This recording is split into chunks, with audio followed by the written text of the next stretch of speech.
कैसे हैं आप सभी लोग। एक बार फिर से स्वागत है आपका हमारे YouTube channel study with Yogesh में। होपफुली कल आपका जो एग्ज़ाम था वो सही रहा होगा। सही जैसा भी क्या मतलब कहने का मतलब है, क्योंकि पैटर्न चेंज था मेरे जो नज़रों में है और अधिकांश जो छात्र हैं उनका जो फीडबैक है उनका यही कहना था, सर पेपर लेंदी था। बट इसका ये मतलब नहीं कि पेपर बहुत ज़्यादा टफ था, मतलब पैटर्न चेंज हुआ था, पेपर पूछने का तरीका। अब कई बच्चे ये कह रहे थे कि यूपीएससी पैटर्न पे था ये वो, बच्चों इतना भी नहीं था, ठीक है, क्योंकि उसने क्वेश्चन का जो पैटर्न है वो कूट वाला अवश्य किया था, लेकिन कूट उसने बहुत इजी कर दिए थे। मतलब आप क्या था उसमें, जैसे 4 विकल्प थे, 4 विकल्प में से एक ही विकल्प एग्जैक्ट एक ही ऑप्शन को मिला के, जैसे इस पोर्शन में 1 2 3 4 लिखा है, यहाँ ABC लिखा है, 1 का C है तो 1 का C और कहीं नहीं मिल रहा था। मतलब इस टाइप के अधिकांश क्वेश्चन थे, ठीक है। तो जो पैटर्न चेंज था, तो सिंपल सी बात यह है कि जो वन लाइनर पढ़ते हैं, यानी सिर्फ और सिर्फ वन लाइनर को रटने वाले, वन लाइनर को रट्टा मार के जाने वाले, उनके लिए कहने का मतलब औपचारिक रूप से अंतिम मतलब ये घोषणा हो चुकी है कि उनको सिलेक्शन लेने के लिए अपने अंदर परिवर्तन करना होगा। आपने खुद पेपर का पैटर्न चेक कर लिया, क्योंकि आज तक क्या था, अधीनस्थ सेवा चयन आयोग जब से गठित हुआ है तब से उसके पैटर्न यानी उसका सिलेबस और उसका पैटर्न सिमिलर रहा, और उसने क्या किया, उसी एग्जाम को टफ पे टफ बनाता गया। मतलब ऐसा नहीं कि पैटर्न बदला, क्वेश्चन पूछता था, जो वो जो फैक्ट पूछता था उसको हार्ड कर देता था, लेकिन पैटर्न पे कोई परिवर्तन नहीं किया था। इसी वजह से आपने देखा होगा, एक छात्र अगर एक एग्जाम में निकल रहा, बैक टू बैक वही एग्जाम में निकलता था, यानी वही छात्र बार बार क्या करता था, अलग अलग एग्जाम में चयन लेता था। लेकिन कल जो पेपर हुआ उसमें पैटर्न चेंज कर दिया। पैटर्न चेंज करने की वजह से सडनली एक शॉक लगना मतलब लाजमी था, क्योंकि जब आप एग्जामिनेशन हॉल पे गए होंगे, आपने पेपर देखा होगा, तो वो जो पेपर का पैटर्न था, आधे बच्चे तो वैसे ही घबरा गए होंगे, मतलब वो पढ़ने की हिम्मत नहीं कर पाए होंगे। जबकि अगर वो थोड़ा सा वहाँ पे धैर्य रखते, कोशिश करते क्वेश्चन के पढ़ने की, क्योंकि यहाँ पे जो मार्क्स हैं, जैसे अभी मुझे टेलीग्राम पे आ रहे थे मैसेज, उसमें लिख रहे थे कि 70 आ रहे हैं, 72 आ रहे हैं, 73 आ रहे हैं, 70 के रेंज में मार्क्स आ रहे हैं, यानी 70% अगर आप अंक ला रहे हैं तो कहीं ना कहीं पेपर इसी तरह के होने चाहिए। वरना होता क्या है, अगर पेपर बहुत इजी, बहुत फैक्ट बेस्ड बना दिया जाए तो उसमें उनको फायदा हो जाता है, तो सिर्फ और सिर्फ रट के गए होते हैं, यानी समझदारी से पढ़ने वाले को नहीं होता। अब कल का पेपर था पढ़ने वालों के लिए, यानी कल पे टोटली अगर जो किताबों की स्टडी करता है, जो किताबें देखता है और उसको एक मतलब सही तरीके से उसका एनालिसिस करके स्टडी करता है, उसके लिए बहुत अच्छा पेपर था कल, ठीक है। रीजनिंग के भी 10 नंबर थे, आपने आंसर की मिला ली होगी। तो सबसे बड़ा क्वेश्चन ये आता है कि इसकी जो कट ऑफ है, वो कट ऑफ सर किस रेंज में रह सकती, कहाँ तक इसकी कट ऑफ रह सकती, पहला क्वेश्चन। दूसरा क्वेश्चन जो आता है, अब एग्जाम नहीं है, सबसे बड़ी दुविधा ये है कि आगे वनडे एग्जाम है ही नहीं। एक बंदी रक्षक का संभवतः होगा कुछ बच्चों का, उसके अलावा मुझे नहीं लगता कि वनडे एग्जाम कोई पेंडिंग पड़ा है, क्योंकि constable complete, forest guard complete, मतलब भर्ती प्रक्रिया तो कंप्लीट हो ही गई उसकी लगभग। पटवारी फाइनल हो चुका है, कनी सहायक हो चुके हैं, कल भी वीडियो बचा था स्नातक स्तरीय बहुचर्चित भर्ती परीक्षा, वो भी कंप्लीट होगी। तो अब है क्या, तो सबसे बड़ी दुविधा, जैसा पेपर हुआ वो तो हुआ ही हुआ, लेकिन अब आगे क्या किया जाए, आगे तो ऑप्शन ही नहीं है, विकल्प ही नहीं है, ठीक है। अब देखिए, कई एक बार ये भी क्वेश्चन आ रहा होगा, जैसे कहते हैं लोग, सर आपका पढ़ाया नहीं आया, आपका पढ़ाया किसी का नहीं आता बच्चों, कोई नहीं ऐसा होता। हमारा काम होता है सिलेबस को देखना। मैंने आपसे जैसे करंट अफेयर एक भी क्वेश्चन नहीं पूछा, मैं बार बार करंट की वीडियो में यही कहता था कि पढ़ाना तो मेरा कर्म है, धर्म है, क्योंकि मैंने जिम्मा ले रखा है। बट आयोग यूके ट्रिपल करंट अफेयर नहीं पूछता है। मैंने कहा था ना आपसे बार बार, मैं यही कहता था कि बहुत कम करंट अफेयर पूछता है, लेकिन अगर पूछ दी तो आपको तो सिलेबस में दिया है तो पढ़ के जाना पड़ेगा। वहीं यूकेपीएससी का अलग पैटर्न है, वो करंट अफेयर को बहुत पूछता है। इनका तो हमेशा यही रहता है कि करंट अफेयर बहुत कम पूछते हैं। चलो ठीक है, चलो जैसा भी पेपर हुआ, जो भी हुआ, अब सबसे पहले इसके जो कट ऑफ की बात है वो कहाँ तक आ सकती है, ठीक है। अब मैं हमेशा से आपसे कहता हूँ बच्चों, जो मैं कह रहा हूँ उसका ये मतलब नहीं कि वही सही होगा। मैं एक मतलब एक अनुमान जो होता है, एक पेपर का जो स्तर है वो देख के मैं आपको बता सकता हूँ। इसकी जो कट ऑफ है, श्योरली इसकी कट ऑफ लो रहेगी। लो रहेगी, इतनी भी लो नहीं रहेगी कि आप जितना सोच रहे हैं कि 60 नंबर 55 नंबर में हो जाएगा, इतना भी नहीं रहेगा। इसकी जो कट ऑफ है, अब देखना, ये मेरा एक अनुमान है, जो पेपर का स्तर है, जैसा पेपर बना था, जितने उसमें हार्ड क्वेश्चन थे, उन सबको देखते हुए जो इसकी कट ऑफ का मुझे अनुमान लगता है कि वो जो बच्चे 70 प्लस लाए हैं, ये 70 या 70 प्लस, ये अल्ट्रा, प्रो, मैक्स, सेब, यानी ये सेफेस्ट स्कोर जिसको कह सकते हो, जिसमें लगभग लगभग 100% से ज़्यादा चांसेस हैं कि इनका चयन हो जाएगा। 70+ वाले कंफर्म मान के चलिए कि इनका अंतिम रूप से चयन हो जाना चाहिए पेपर के स्तर को देख के। अब पता लगा, अब हम तो क्या है ना, मैंने तो किसी से पूछा नहीं कि आपके कितने आ रहे क्या आ रहे। अब हम जानते कितने होंगे, पेपर कितने लोगों ने दिया होगा, लगभग 40-50% लोगों ने दिया होगा, लगभग आप मान के चलिए 70-80 हज़ार लोगों ने पेपर दिया है। अब हमें सिर्फ 800-900 बच्चे चाहिए, हमें पूरे के पूरे ये नहीं कि 75,000 बच्चों को हम एक एक करके पकड़े।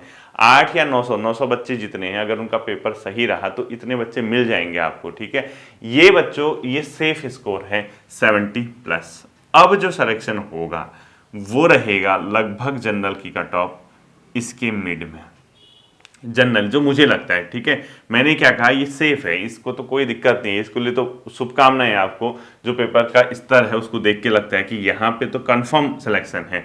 लेकिन जो कट ऑफ रहेगी वो रहेगी 65 से 70 के मिड में जनरल, और मोस्ट प्रोबेबिलिटी, मोस्ट से मोस्ट जो अधिकांश अंश है, जो कट ऑफ 67 या 68 नंबर के समथिंग रहने की मुझे उम्मीद है। मुझे नहीं पता कि आपकी क्या उम्मीद है। 67-68 मार्क्स के आसपास अगर आपके जनरल कैटेगरी में मार्क्स हैं तो इसी के आसपास कहीं ना कहीं इसकी अंतिम जो मतलब कट ऑफ है वो रहने की संभावना है। अब आप कहोगे इसमें पटवारी, हाँ, जैसे इसमें कई बच्चे पटवारी में सिलेक्शन ले लेंगे, अगर वो चले गए, वो डॉक्यूमेंट वेरिफिकेशन में नहीं आए, कौन, जो पटवारी वाले, और किसी से प्रभावित नहीं हो गए आप, क्योंकि खनिज सहायक जिसने दिया वो आएगा ही आएगा, क्योंकि ऊपर का स्केल है।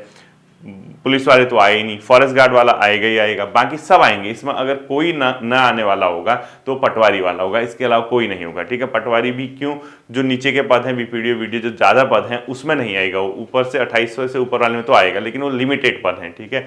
अगर वो नहीं आएंगे किसमें, इसके उसमें, इस रेंज में, तो आपकी जो कट ऑफ है लगभग 66-67 नंबर के आसपास अंतिम रूप से आपके चयन होने के बहुत अधिक क्या है चांसेज हैं, ठीक है। लेकिन इसमें यह है कि पटवारी की ज्वाइनिंग हो जाए, तब तक पटवारी लेखपाल, क्योंकि ये बच्चे जो हैं इसके अंतिम रिजल्ट तक डॉक्यूमेंट वेरिफिकेशन में प्रतिभाग न करें, और प्रतिभाग नहीं करेंगे तो आप लोगों के जिसके 66 से 67 के समथिंग जनरल कैटेगरी में मार्क्स हैं वो अंतिम रूप से चयनित हो जाएंगे, ठीक है। अब आप कहोगे कि सर कोई कह रहा है इतनी जाएगी, कोई कह रहा है इतनी जाएगी, कितनी जाएगी इससे हमें कोई लेना देना नहीं है। पेपर का एनालिसिस करने के बाद आप खुद महसूस करोगे। देखो, कहने वाले आपसे कहेंगे मेरे 75 भी आ रहे हैं, 80 भी आ रहे हैं, वो लिमिटेड होते हैं, ठीक है। अब ऐसा नहीं कि दो बच्चे 75, एक 80, एक 82 ला रहा है तो सबके ही ऐसे होंगे। पेपर अच्छा था, बहुत अच्छा स्तर था, पेपर टोटल ही आपका स्टडी बेस बना दिया। अब ऐसा एक दौर होता था ना यार, रटो लूसेंट रटो, परीक्षा वाणी रटो, ये तो उससे हो जाएगा, लेकिन ऐसा नहीं। अब देखो,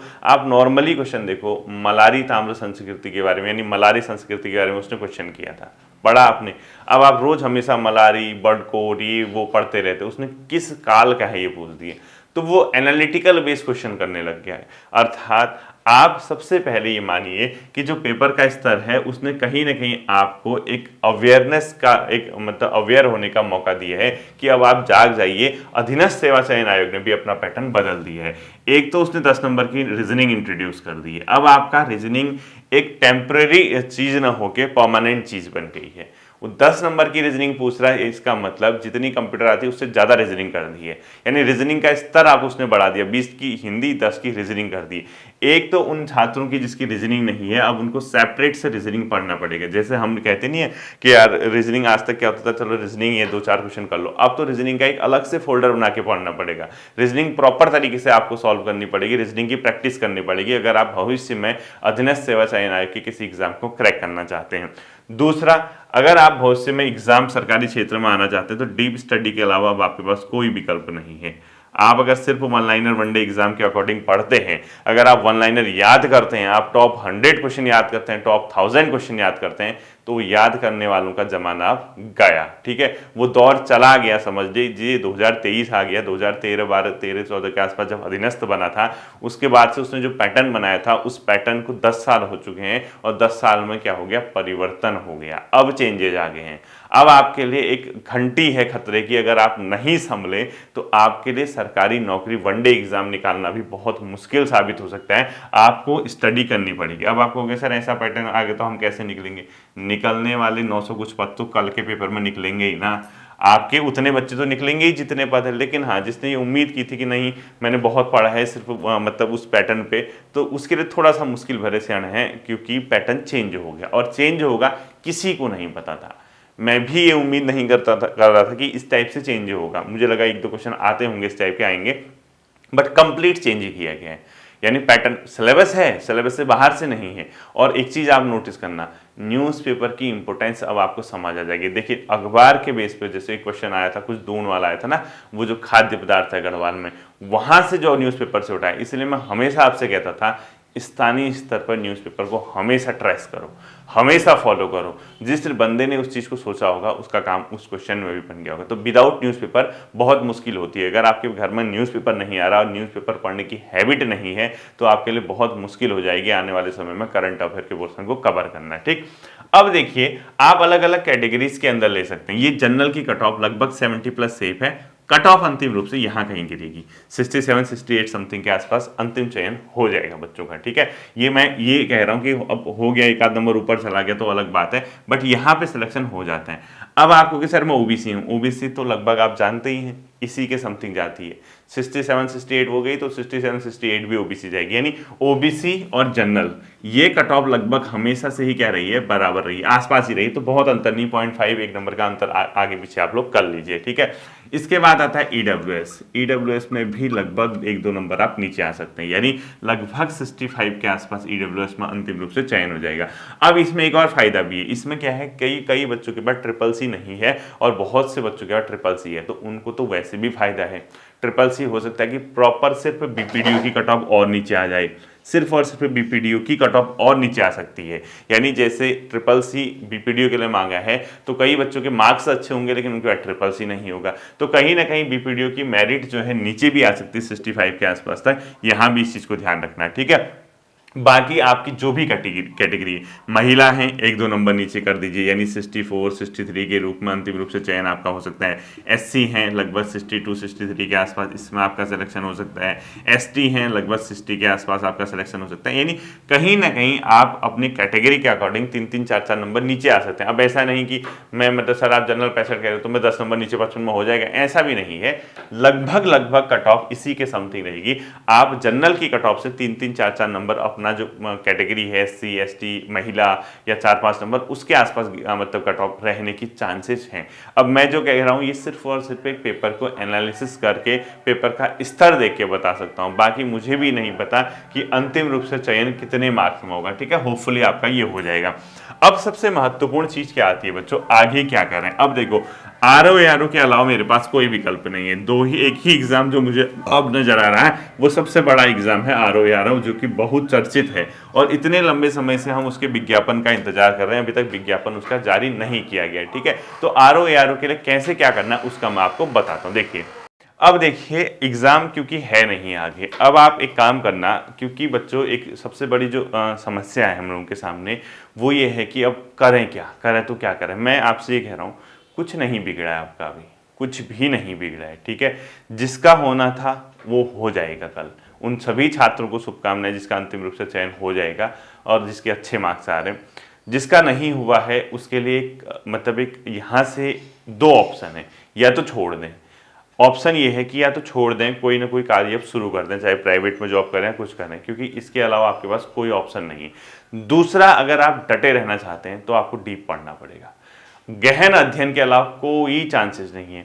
ज्योग्राफी के क्वेश्चन आए थे, देखा आपने उसमें कल जो ज्योग्राफी का आया था लवणता वाला, वो कौन बच्चा बना था जिसने भूगोल एक गहन अध्ययन वाले सीरीज फोल्डर ढंग से पढ़ी होगी, वो बच्चा उस क्वेश्चन को कर लेता है। ठीक है, जो मैच करने आया था वो नॉर्मल था, क्लाइमेटोलॉजी में मौसम विज्ञान और इसके अलावा जो मृदा विज्ञान भू विज्ञान, वो तो बहुत सिंपल सा क्वेश्चन था। ठीक है, हिस्ट्री में आपने देखा होगा किसके दरबार में नवरत्न थे, अष्टप्रधान किसका प्रशासन, ये एनसीईआरटी बेस्ड क्वेश्चन है। ये ऐसा नहीं कि बहुत ज्यादा हवा में क्वेश्चन आए हैं, बट मैं आपको एक चीज बता देता हूं, यूकेपीएससी ऐसा नहीं करता है। यूकेपीएससी के क्वेश्चन जो होंगे, जीएस को आप जीएसई बोलोगे, एक बहुत बेहतर लेवल की जीएस, करंट अफेयर और इसके अलावा कंप्यूटर, इसके अलावा साइंस, इसके अलावा जो एक पैटर्न होता है प्रॉपर तरीके से, उस तरीके से क्वेश्चन, वहां आप मात नहीं खाओगे। ठीक है, तो अगर यहां से आपको आगे क्या करना है क्या नहीं करना है, मेरी नजरों में आपको इस एग्जाम के लिए जाना चाहिए। आई थिंक, ठीक है। मैं ये सोचता हूँ कि आपको इस एग्ज़ाम के लिए जाना चाहिए, और ये एक ऐसा एग्ज़ाम है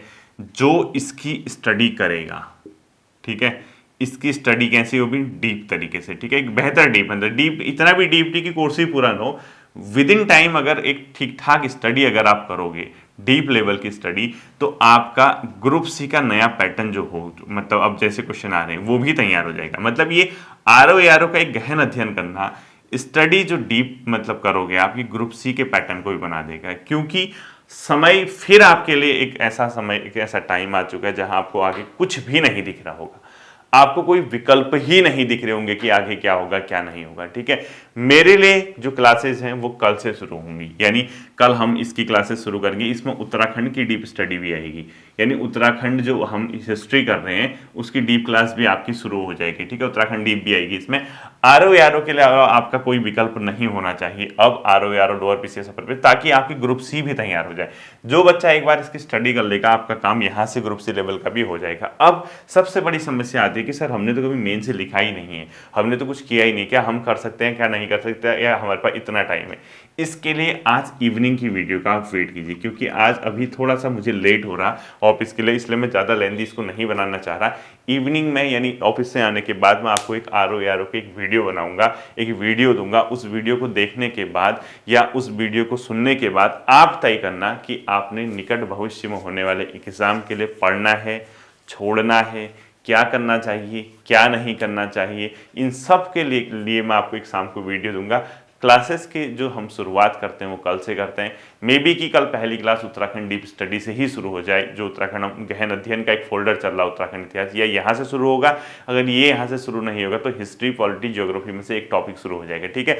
समय से सिलेबस भी कंप्लीट करना है। साथ ही साथ जिन बच्चों को आरओ एआरओ के टेस्ट के लिए अप्लाई करना है, यानी टेस्ट सीरीज जिसको चाहिए, वो मुझे कमेंट सेक्शन में यहीं लिख देना, ताकि आपके कमेंट मुझे बता देंगे कि आपको टेस्ट पेपर के लिए ज़रूरत है या नहीं है। उसी अकॉर्डिंग मैं तैयार करूंगा, ठीक है। क्योंकि आरओ एआरओ का टेस्ट पेपर 150 नंबर का बनाना पड़ेगा प्री, वो ऐसा नहीं कि 100 नंबर के वन लाइनर बना दो, 150 नंबर का प्री बनाना पड़ेगा। आप जानते हैं उसमें मैथ्स रीजनिंग भी इंट्रोड्यूस करनी पड़ेगी, उसमें करंट अफेयर्स इंट्रोड्यूस करनी पड़ेगी, उसमें साइंस इंट्रोड्यूस करनी पड़ेगी, उसमें कंप्यूटर इंट्रोड्यूस करनी पड़ेगी, उसमें जनरल साइंस या जीएस इंट्रोड्यूस करनी पड़ेगी। तो एक लेंदी पेपर उसका बनेगा। लेंदी पेपर का मतलब होगा कि हो सकता है कि हफ्ते में आपको एक ही पेपर मिले और टोटल 10 ही पेपर मिले, ऐसा कुछ इस टाइप का होगा। क्योंकि 150 नंबर का एक पेपर है, और 150 नंबर का एक पेपर का मतलब अगर आप 10 पेपर भी पैटर्न पे, आपको पैटर्न सीखना है। आपको ये नहीं कि जो उस टेस्ट पेपर में दिया वही क्वेश्चन आएगा वहाँ, ऐसा नहीं होता, ठीक है। आपको पैटर्न सीखना है, पैटर्न किस तरीके का होगा ये देखना है।